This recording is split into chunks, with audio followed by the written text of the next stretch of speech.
ਸੁਣਾ ਦੇਣੀ ਹੈ। ਇੱਕ ਇਨਸਾਨ ਇੱਕ ਹਸਬੈਂਡ ਵਾਈਫ ਹੁੰਦੇ ਆ, ਰਹਿੰਦੇ ਹੁੰਦੇ ਆ ਪਹਾੜ ਤੇ, ਰਹਿੰਦੇ ਹੁੰਦੇ ਆ, ਬੜਾ ਕੋਈ ਸੋਰਸ ਆਫ ਇਨਕਮ ਕੋਈ ਖਾਸ ਨਹੀਂ ਹੁੰਦਾ ਤੇ ਹਸਬੈਂਡ ਕਹਿੰਦਾ ਹੈ ਕਿ ਇੱਥੇ ਤੇ ਗੁਜ਼ਾਰਾ ਨਹੀਂ ਹੁੰਦਾ, ਮੈਂ ਜਾ ਕੇ ਸ਼ਹਿਰ ਜਾ ਕੇ ਕਮਾਈ ਕਰਦਾ ਵਾਂ ਤੇ ਕੁਝ ਲਿਆਵਾਂਗਾ, ਬਟ ਯੂ ਪ੍ਰੋਮਿਸ ਮੀ ਕਿ you remain loyal to me. ਤੇ ਮੈਂ ਵੀ ਕੋਸ਼ਿਸ਼ ਕਰਾਂਗਾ ਕਿ ਮੈਂ ਤੇਰੇ ਨਾਲ ਵਫਾ ਕਰਾਂ, ਤੂੰ ਵੀ ਕਰੀ ਕੋਸ਼ਿਸ਼ ਕੀ ਕਿ ਪੂਰਾ ਪ੍ਰੋਮਿਸ ਕਰਕੇ ਤੂੰ ਵੀ ਵਫਾ ਕਰੇਂਗੀ ਤੇ ਮੈਂ ਵੀ ਵਫਾ ਕਰਾਂਗਾ।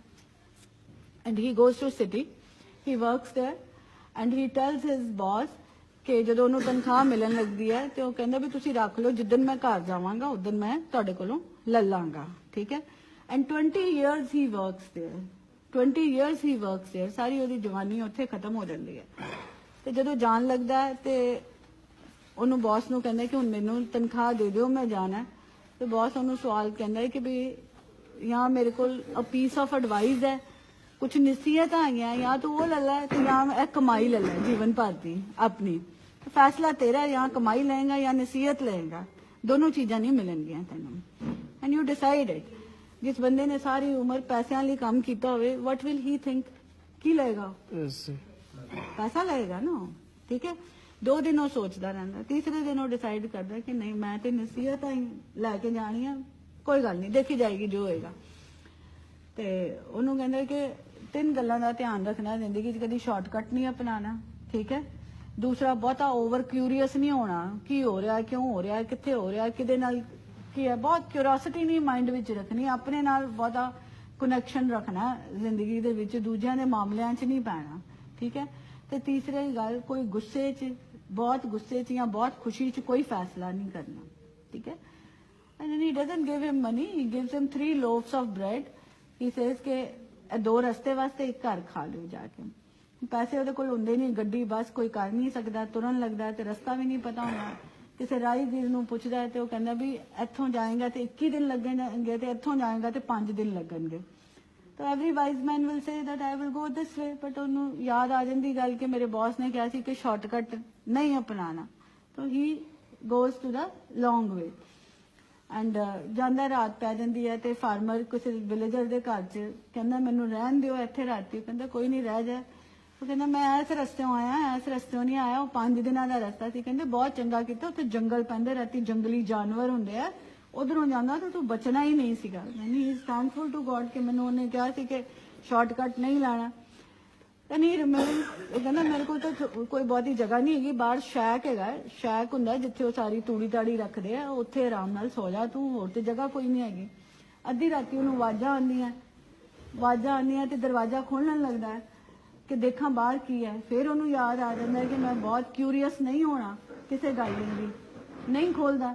फिर वो फार्मर आंदा, उन्होंने देखदा बड़ा खुश हुंदा, कहंदा मैनू ते तैनूं कहना याद भुल गया कि राती इत्थे शेर आंदा हुंदा कदी कदी ते बंदे पाड़ के खा जांदा हुंदा, ते मैं तैनूं कहना सी दरवाजा ना खोली। आई एम वेरी हैप्पी कि तू बच गया, तू दरवाजा नहीं खोलिया। दैन ही इज थैंकफुल कि मेरे बॉस ने मैनूं कह के भेजा सीगा कि क्यूरीअस नहीं होना बहुत ज़्यादा। तो पहुंचदा अपने घर, पहुंचदा शाम पै गई हुंदी है, बत्ती जगदी हुंदी है, तो देखदा कि वाइफ किसी यंग जे बंदे नाल उहनूं हग कर रही हुंदी है, किस कर रही हुंदी है। तो बड़ा गुस्सा चढ़दा उन्होंने कि भी मैं इहनूं कहा सी लॉयल रही, and she is not loyal to me. And वापस जान लगदा, फिर ध्यान आ जाता है कि कोई गुस्से च फैसला नहीं करना, बाहर ही उत्थे सौ जांदा है। तो सवेरे उठ के वाइफ जो दरवाजा खोलती देखती है कि उसका हसबैंड उत्थे है, उन्होंने जाके उठाती है, जफ्फी पाती है, तो उन्होंने धक्का मारता है, कहता भी तू मेरे नाल चंगा नहीं किया, मैं तेरे को वादा लिता सी, but you are not true to your promise. Then she explain कि जिन्हों तू कल देखा सी तेरा ही पुत्र सीगा, when you left me then I was expecting that time, he is your son, ਉਹਦਾ ਕੱਲ जन्म दिन ਸੀਗਾ, ਕੱਲ ਉਹ 20 ਸਾਲ ਦਾ ਹੋਇਆ। Then he is again very thankful कि मैं कोई गुस्से दे विच गलत फैसला नहीं लिता, कि it is his son only. फिर वो 2 बंद तो रस्ते च खा लैंदा, तीसरा बंद अपनी वोटी नूं फड़ांदा है कि इहनूं कट के खवा, मेरे सेठ ने दिता, this is the only thing I have brought. ਤੇ when the lady cuts that loaf, ਤੇ ਉਹ ਬੌਸ ਨੇ ਉਹਦੇ ਸਾਰੇ ਜਿਹੜੇ ਡਾਲਰ ਹੁੰਦੇ ਆ ਉਹ ਬੰਦ ਦੇ ਵਿੱਚ ਪਾ ਕੇ ਉਹਨੂੰ ਦਿੱਤੇ ਹੁੰਦੇ ਆ, ਠੀਕ ਹੈ। ਸੋ ਇਹ ਵੀ ਤੁਹਾਡੀ ਚੋਇਸ ਹੈ ਜ਼ਿੰਦਗੀ 'ਚ ਕਿ ਤੁਸੀਂ ਪੈਸੇ ਨੂੰ ਇੰਪੋਰਟੈਂਸ ਦੇਣੀ ਹੈ ਕਿ ਤੁਸੀਂ ਕਿਸੇ ਦੀ ਨਸੀਹਤ ਨੂੰ ਲੈ ਕੇ ਉਹਦੇ ਤੇ ਚੱਲਣਾ। ਸੋ ਦਿਸ ਇਜ਼ ਇਟ।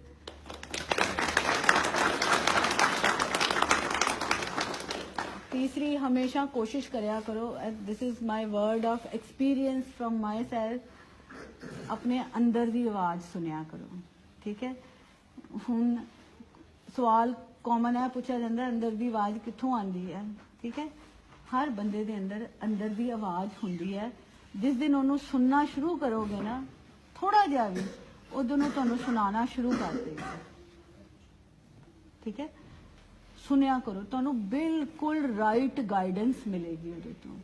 कभी भी बंदा कन्फ्यूज हुंदा है ना, अपने दिल ते हथ रख के आवाज नूं पुछया करो की है। किसी पंजाबी कवि दा हैगा मुहावरा, ना मंदिर दी ना मस्जिद दी कोई गल सुनावे अंदर दी। ठीक है, ना मंदिर दी ना मस्जिद दी कोई गल सुनावे अंदर दी। So I have written few lines and it is very beautiful. So I would like, पत्थर दी इमारत है जिथे जाके बहने आ, तेरा पता ते नहीं मिलदा उंज नाम ते लैने आ। पत्थर दी इमारत है जिथे जाके बहने आ, तेरा पता नहीं मिलदा उंज नाम ते लैने आ।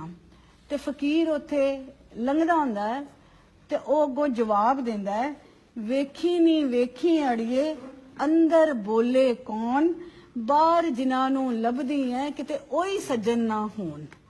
ठीक है, so try to listen to your inner thing, जिन्हों असीं बाहर लभदे हां तुहाडे अंदर ही है, ते ओनू अंदर सुनोगे, कोशिश करोगे तो तुहानूं आवाज़ां सुनाना शुरू कर देगा। So that is